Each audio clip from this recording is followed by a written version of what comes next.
Bonjour, je suis Alexandre Polonsky, directeur de recherche chez Bloom. Alors, je suis passionné dans ma carrière professionnelle de la problématique de l'accès à l'information. C'est pour ça que je bossais depuis une vingtaine d'années, notamment chez Bloom. Donc, chez Bloom, on est des grands fans d'Elastic, d'Elasticsearch notamment. C'est un composant clé de notre plateforme. Mais on avait développé aussi des composants complémentaires chez nous, et donc je pensais que c'est quelque chose qui peut être intéressant pour la communauté. Et donc je vais vous présenter deux de ces composants aujourd'hui, le classement par importance et l'exploration des données. D'abord, juste une petite synthèse sur Bloom. Donc on est une entreprise française, on est une quarantaine de personnes, presque 50% tech et R&D. Et puis on a aussi des analystes et des autres. Donc on fait environ 4 millions de chiffre d'affaires l'année dernière. On a des partenaires, des grands groupes, des partenariats stratégiques avec des grands groupes comme Dassault Systèmes, Capgemini et Airbus, Defense and Space notamment. Et aussi avec des instituts de recherche, notamment en Suisse, on a un petit filiale en Suisse, l'IDIAP, qui spécialise dans l'intelligence artificielle.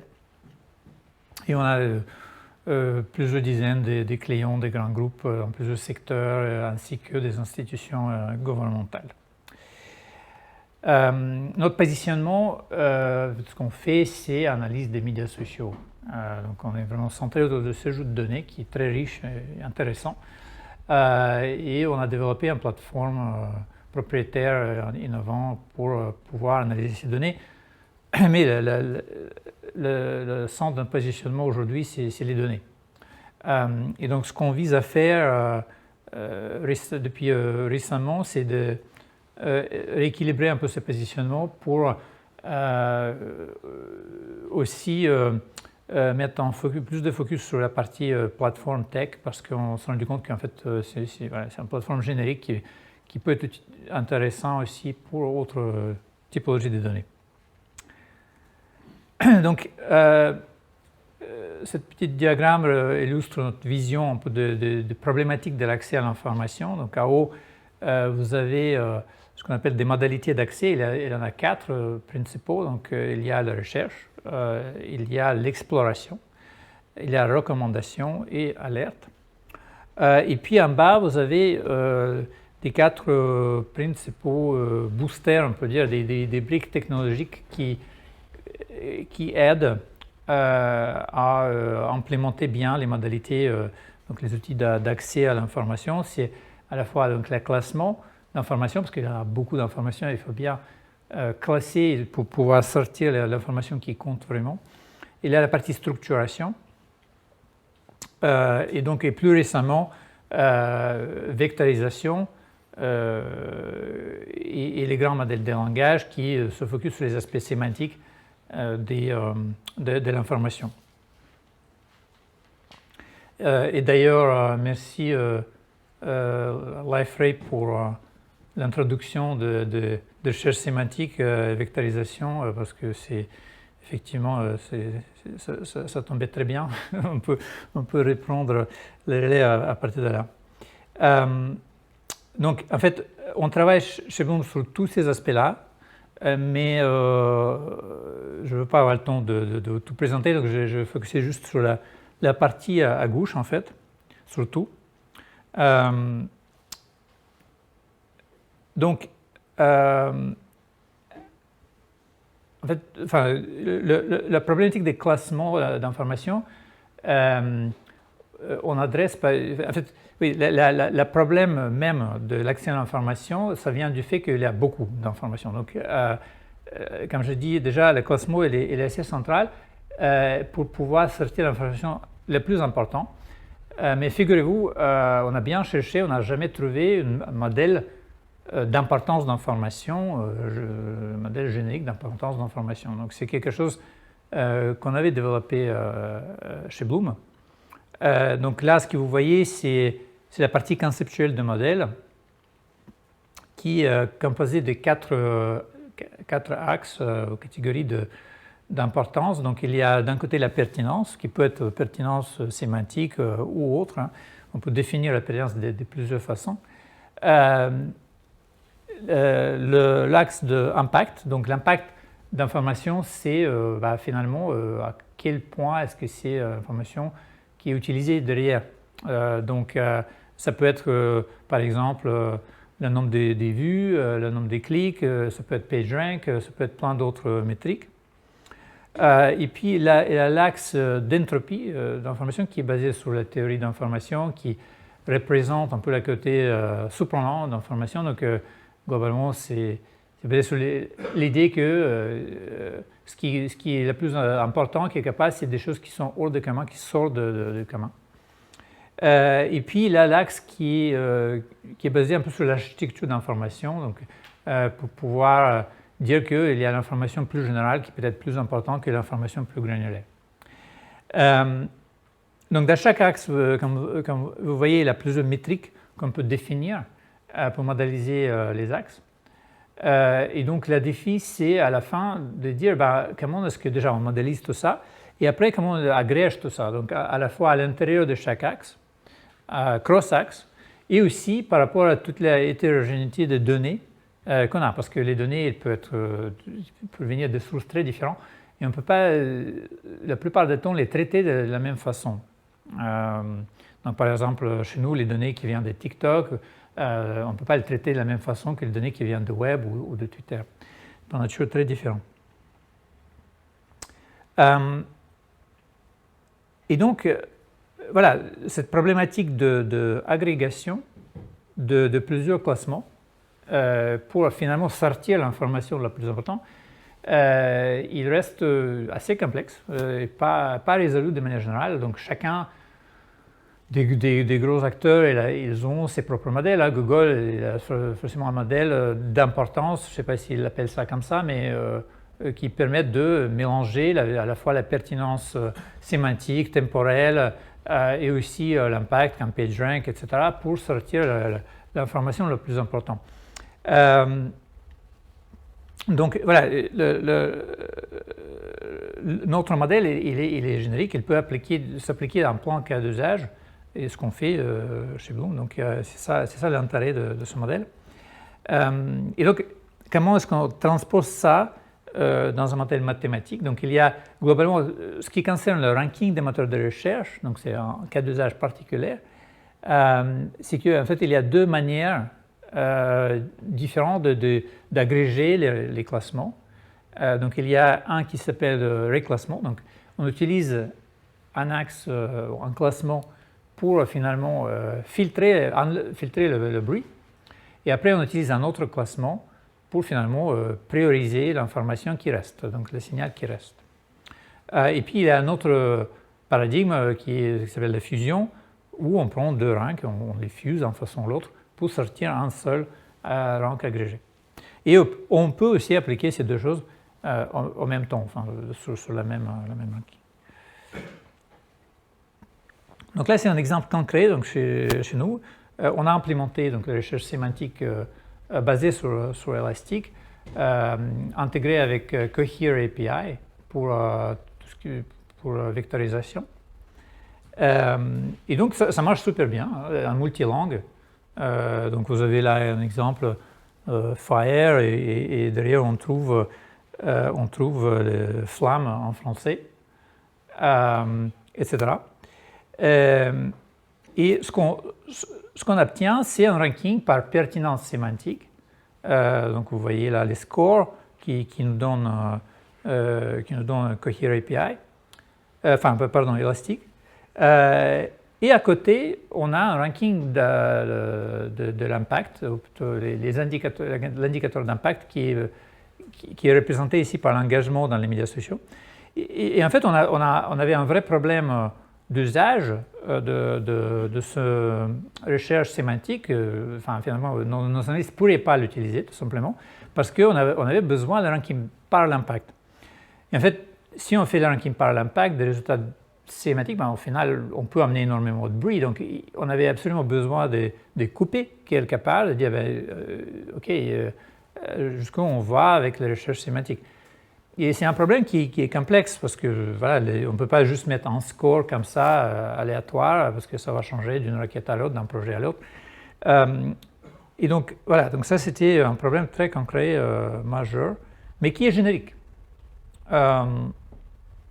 Et donc on a étudié ce problème et on a développé un modèle. En fait, l'identification des seuils de manière automatique dans les distributions, c'est un problème très complexe et pas généralement résolu. Donc, on a fait la recherche autour de ce problème-là et on a observé deux choses. Une, c'est que la distribution des rangs il obéit la loi ZIPF. Je vais expliquer un peu ce qui c'est plus tard, mais ça nous permet de modéliser la distribution et normaliser la distribution. Et pareil aussi pour la distribution de matching lexical, donc entre les requêtes et le contenu. Et ce qu'on a observé, c'est que ces deux distributions sont finalement inversées. Et donc, sans pas d'entrer trop en détail dans le modèle qui reste relativement complexe, mais en fait, ces observations-là, ça nous permettait de créer un modèle de seuil normalisé qu'on pourrait, donc par défaut, qu'on pourrait adapter derrière à n'importe quel projet, n'importe quelle requête, et qu'on pourrait après maîtriser selon la tolérance de bruit qu'on peut avoir dans un cas ou un autre. On peut être, par exemple, on peut tolérer 5% de bruit dans le résultat de recherche parce qu'on ne veut pas rater non plus des choses qui sont, si on est trop restrictif, on risque de rater les choses importantes. Donc c'est ça toujours la balance entre la précision et le rappel. Et puis, pour la deuxième, on a aussi des situations où on a besoin de fusionner finalement les rankings de pertinence sémantique et le ranking d'impact. Donc, on veut sortir des choses qui sont à la fois la plus impactantes, mais aussi la plus pertinentes. Et à ce moment-là, donc Elastic, il propose bien une solution basée sur Reciprocal Rank Fusion. Donc, c'est un peu l'état d'art dans les approches de fusion de classement. Mais ce qui est curieux, c'est qu'il y a beaucoup d'articles autour de tout ça, autour de Reciprocal Rank Fusion et aussi autres méthodes de fusion. Mais ce qui est curieux, c'est que tous ces articles-là, tout ce domaine de recherche, il est déconnecté d'un autre modèle de recherche autour de loi ZIPF et modélisation des distributions des classements plus générales, qui ne sont pas liées à un moteur de recherche particulièrement. Et il y a personne, c'est étonnant, mais à notre connaissance, il y a personne qui a remarqué ce lien dans le domaine public en tout cas, alors qu'il est assez évident si vous regardez les formules, c'est que finalement Reciprocal Rank Fusion c'est un cas particulier de loi ZIPF. Et cette observation est très importante parce que en fait ça nous donne une solution beaucoup plus générique qui dépasse le domaine de fusion des classements sémantiques ou lexicaux, parce que c'est autour de ça que le Reciprocal Rank Fusion est testé, qu'on peut appliquer facilement à n'importe quel ranking théoriquement. Enfin, il faut valider bien qu'il y a la correspondance. Et puis aussi correctement normaliser ces classements pour pouvoir les agréger ensemble. Et donc, c'est ça qu'on a fait. Donc là, les diagrammes que vous voyez, c'est une illustration que, effectivement, le classement sémantique habille bien la loi ZIPF. C'est à l'échelle logarithmique, donc c'est pour ça que, au final, le fit est linéaire.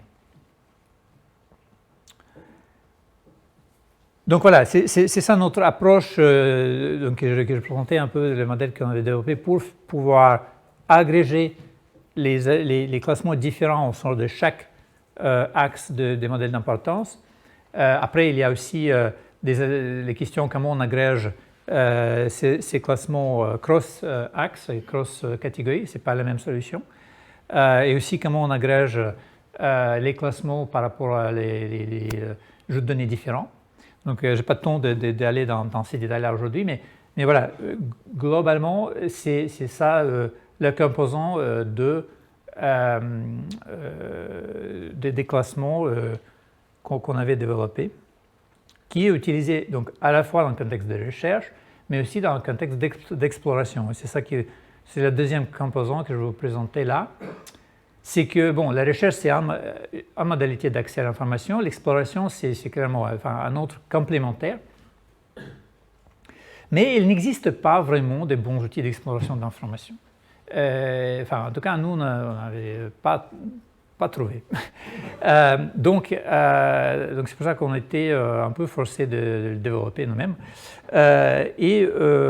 Donc, pour bien explorer les données, ça ne suffit pas de les juste classer, il faut aussi les structurer. Et donc, il y a plusieurs niveaux de structure possibles. Donc, il y a de plusieurs niveaux de granularité, disons. On peut structurer l'information par mots, par termes, qui sont les groupements des mots syntactiques, par concept, qui sont les groupements des mots sémantiques, par phrase, ou par thématique aussi, qui sont des groupements, soit des phrases, soit des documents autour des thématiques particulières. Donc il y a plusieurs niveaux de structure qu'on peut imaginer. Et tous ces niveaux sont utiles pour des raisons différentes. Donc là, ce que vous voyez dans le diagramme, c'est un graphe de termes qui est construit complètement automatiquement, sans aucun modèle sémantique référentiel préalable. C'est vraiment générer complètement des documents, n'importe quel document textuel, et c'est basé sur notre modèle d'importance, donc qui à la fois met en avant les termes qui sont les plus pertinents selon le contexte qui nous intéresse, donc sémantiquement, et en même temps impactant dans les médias sociaux. Et donc chaque nœud des graphes, ça représente un terme, et chaque relation, ça représente un degré de co-occurrence de ces termes au sein de phrases. Et donc, c'est un graphe qui représente une certaine thématique, un certain contexte qu'on étudie. Et donc, on ne voit pas tous les termes ici. Hein, c'est un graphe qui est synthétique, et qui permet à la fois de rapidement comprendre les sujets principaux de discussion, mais aussi explorer. Donc, ici, ce qu'on voit, c'est le graphe de termes que je vous avais montré. Donc, vous voyez bien que c'est un outil dynamique d'exploration. On peut zoomer, on peut cliquer sur des nœuds pour explorer les documents associés.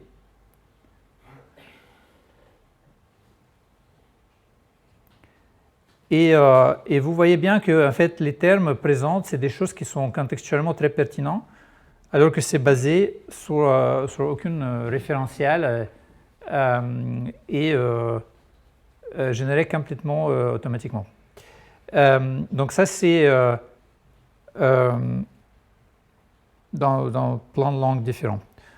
Donc, hop, je reviens sur le diapo. Donc ça, c'est une manière d'explorer, un outil d'exploration qu'on avait développé. Et puis, un autre où on prend un niveau un peu plus macro. Et donc, sur la base de ces graphes de termes que vous avez vus, on fait des opérations supplémentaires, notamment des clustering, des regroupements de ces termes automatiquement, qui est non exclusif. Donc, ça veut dire que les termes peuvent appartenir à plusieurs clusters, ce qui est quasiment toujours le cas. Ensuite, à partir de ces groupements, on identifie les éléments principaux de chaque cluster, donc à la fois les termes et les contenus principaux. Et à la fin, on utilise un LLM pour faire une synthèse, juste pour créer une balise au final sur la base de ces éléments clés, pour nommer la thématique. Donc là, c'est juste un cluster qu'on montre. Donc il y a les trois termes que vous voyez en rouge ici dans le graphe, qui sont Industry, Impact and Polluter, avec le top contenu associé, top phrase associée, et puis la synthèse générée par LLM qui est Fashion Industry Pollution, qui est le sujet automatiquement découvert, identifié, sans aucune intervention manuelle humaine. Et donc, ça applique des méthodes assez avancées de réduction de dimensionnalité, des clustering, pour pouvoir sortir vraiment les clusters les plus pertinents. Il n'a pas a priori à spécifier combien de clusters il faut sortir. C'est le système qui optimise ce paramètre automatiquement. Et la performance qu'on obtient, elle est tout à fait comparable à la performance humaine. Donc, ce n'est pas identique, donc ça veut dire qu'il peut passer à côté sur certaines thématiques, mais il en découvre des autres, mais qui sont jugés globalement aussi pertinents que ceux-là générés par un expériment. Et bien voilà, donc c'était ça les deux composants que je voulais vous présenter, donc les composants des classements et structuration pour les besoins donc, de recherche et exploration, qui sont les modalités d'accès à l'information complémentaire. On peut bien imaginer passer à partir de la recherche à l'exploration des résultats de recherche ou à partir d'exploration à la recherche contextuelle dans un certain contexte thématique.